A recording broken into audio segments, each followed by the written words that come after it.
Welcome to the new YouTube channel. If you haven't already done it, hit the subscribe button to follow us all season long for updates and content. So happy that you're here. It's going to be a great year. We got to talk about the NFC North a little bit more here. Let's go up to Minnesota. We were talking a bit about it off air. Is there a more surprising team in the league right now than the Minnesota Vikings and the way they've been playing football? No, there isn't. I'll say that. There isn't a more surprising team because they're playing in such a dominant fashion. I mean, and they're playing against teams that in the preseason, myself, you, a lot of the experts had as some of the elite teams, the Houston Texans, one of the best teams. We talked about them making the AFC championship potentially. Mm-hmm. San Francisco 49ers coming off the Super Bowl. You know, they just went to the Super Bowl appearance.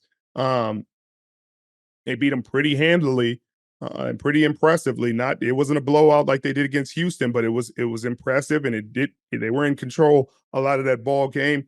Brian Flores kept Kyle Shanahan and kept it has really kept Bobby Slowick on his heels this last game. I mean, you heard Brock Purdy after the game say, "Man, you give us some really tough looks. Like that's a tough defense to go against, man." Like he had to give him a pat on the back because a coach like Brian Flores is a mad scientist. He brings pressure from different places, and then he got Stephon Gilmore, which is one of the most underrated pickups of the offseason.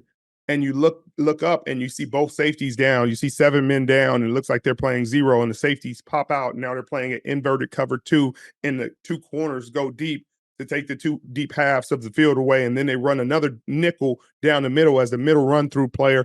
And you're like, by the time the quarterback realizes what the coverage is, he's got 2-3 people bringing him down to the ground.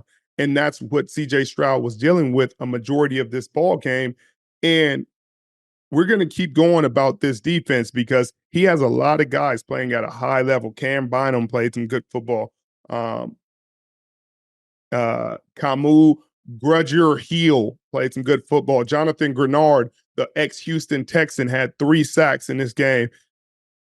He's getting production from all over the place. And you always thought once they lost to Neil Hunter, like where would they get the production from? Where would they get the sack production from? And we're seeing it. We're getting it from a lot of different people. And it's because the variety of the looks and the disguises that come with the Brian Flores coach defense is just a perfect symbiosis of things coming together along with Kevin O'Connell's offense and Sam Darnold playing like an MVP caliber quarterback. Now, let me stop because I have to say it one more time. Sam Darnold is playing like an MVP quality quarterback. And you can argue with somebody else because he didn't have success in the past and he struggled in New York, et cetera, et cetera. I don't care about what happened in the past. What happened right now is he has 8 touchdown passes on the season, which leads the National Football League. He is in a perfect system for a skill set. He has one of the, if not the best receiver in the National Football League in Justin Jefferson. He has a really good running back and receiving back in Aaron Jones, who's been criminally underrated during his time in Green Bay, but stays in the NFC North and continues to play at a high level. 19 carries for 102 yards, 5 receptions for 46 yards and a touchdown. Sam Darnold is playing really good football. This is the guy that they expected coming out of USC. And again, to the point I've been trying to make for the last 2 weeks, sometimes it's not best to play him first. It's not. Sometimes they need to sit and learn and absorb, and then they get to a good place and a good system. And thank goodness, I'm sure Sam would say the same thing, for the journey that he's been on to get to the perfect place for him to showcase his ability. And he looks like a hand in glove fit in Kevin O'Connell's offense coming from San Francisco and Kyle Shanahan's offense and everything that he learned during his year in San Francisco. I'm so happy for him. I'm happy for his career. Justin Jefferson had 6 catches for 81 yards, looks like his old self. But this team, just overall, they beat the Houston Texans and they beat them bad, 34-7. Like, that doesn't happen. Houston is a really talented team with a quarterback that most, including myself, believe is a top 5 quarterback in the National Football League in CJ Stroud. He was held to 215 yards passing, 1 touchdown, 2 interceptions, and he was sacked 4 times. Sure, the defense showed up in some respects.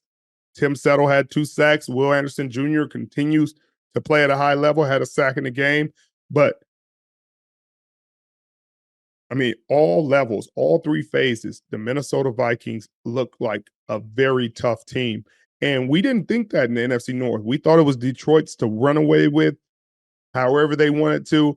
And the way it's looking right now, the Packers are finding a way to weather the storm of the Jordan Love injury. I mean, Malik Willis going back to Tennessee and having the kind of revenge game that he had in Jordan Love's absence, he looks like an entirely different player than he looked in Tennessee. And I'm sure the Tennessee Titans fans were like, wait, who is this guy? And who kidnapped Malik Willis and put this other guy in this jersey? Because this guy was threading the needle, running, using his legs when he's supposed to, being patient in the pocket, making great decisions, and just leading this team with a very poised sense of confidence. And his leadership was outstanding in that ball game. Houston goes to face Jacksonville, and that's going to be a good divisional game. I mean, the Vikings at the Packers, these 2 divisional games, I mean, they'll tell us a lot. But right now, the Minnesota Vikings look legit.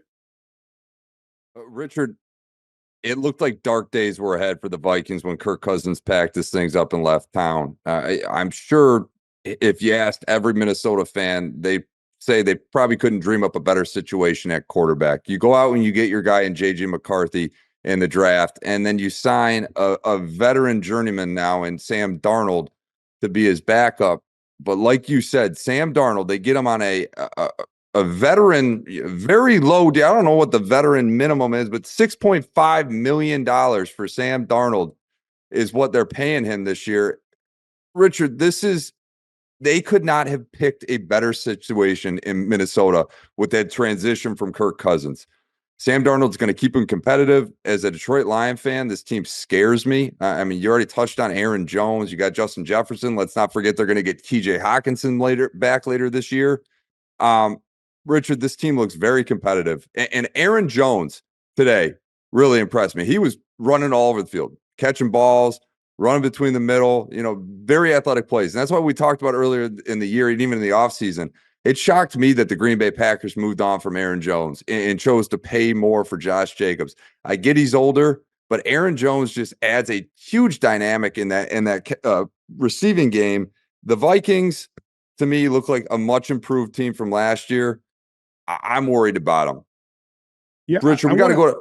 We got to start to have a deeper dive conversation into because if you look at the quarterback rankings, if you look at completion percentage, the quarterbacks and how they rank this season over the first 3 games, completion percentage, yards per game, yards, touchdowns, et cetera, you're not going to see a lot of the highest paid guys in the order that you're going to think. You're going to see a lot of guys making under $10 million or making under $30 million at the tops of these categories leading their teams, and the guys that's making $50 million right in the middle. And maybe that changes over the 17-game season, but it's not looking like these guys are overwhelmed. I mean, I'm not feeling like, hey, if you put freaking Sam Darnold versus any of these guys that I mean, outside of Patrick Mahomes, you're not going to feel like he's outmatched. I'm not feeling like, hey, if I play him against Joe Burrow, man, he's just going to be so outclassed. He's not.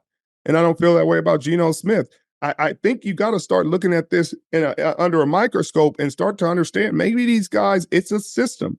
Maybe getting the right coordinator and the guys that actually put time into game planning and coming up with a great game plan, a phenomenal plan, both rushing the football and passing and attacking these defenses, and you playing to the quarterback's strengths. Maybe that's more important than drafting these kids high, because some of these guys who weren't as heralded as they were in the past are having a lot of success in systems that do exactly that. Kevin O'Connell has done a great job. He did a great job when when Kirk Cousins was there. I mean, we talked about when Dobbs got a chance to play and the little bit of success that he was able to have just being a plug and play guy. I think he had a couple days to learn the playbook before his first game, and he was able to execute. You have to start to think about that if you're an owner, about how we really start to build these teams and how important these offensive coordinators and play callers really are. And can you have success with a great play caller and a quarterback who may not be a top 5 pick? The answer is yes.